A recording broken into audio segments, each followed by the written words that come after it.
বর্তমানে সবচেয়ে বড় চ্যালেঞ্জ হলো প্রকৃত মুক্তিযোদ্ধা ও রাজাকারের সঠিক তালিকা প্রণয়ন। তবে জাতীয় ঐক্যের ভিত্তিতে স্বচ্ছ ও গ্রহণযোগ্য তালিকা প্রকাশের প্রতিশ্রুতি দিয়েছেন মুক্তিযুদ্ধ বিষয়ক মন্ত্রী আহমেদ আজম খান। দুপুরে দক্ষিণ সিটি নগর ভবনে মুক্তিযোদ্ধাদের সম্মাননা প্রদান অনুষ্ঠানে তিনি এই প্রতিশ্রুতি দিয়ে জানান, প্রকৃত মুক্তিযোদ্ধাদের জন্য বিনামূল্যে চিকিৎসা সুবিধা, পুনর্বাসন ভাতা বৃদ্ধির বিষয়ে মন্ত্রণালয় কাজ করছে।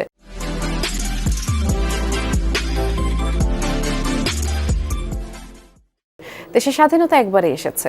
90 এবং 24-এ গণ অভ্যুত্থান গুরুত্বপূর্ণ অর্জন হলেও স্বাধীনতার সাথে মেলালে বিপর্যয় তৈরি হবে।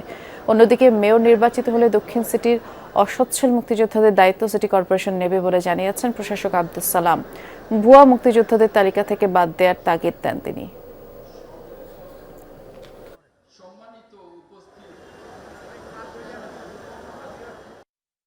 মুক্তিযোদ্ধাদের সঠিক তালিকা প্রণয়ন এবং রাজাকার, আল বদর, আল শামস তাদেরও সঠিক তালিকা প্রণয়ন আমার মন্ত্রণালয়ের একটি বড় চ্যালেঞ্জ। যদি আমি এই মন্ত্রণালয়ের দায়িত্বে থাকি, জাতীয় ঐক্য তৈরি করে এই চ্যালেঞ্জের মোকাবেলা করে সঠিক তালিকা জাতির সামনে প্রকাশ করব ইনশাআল্লাহ।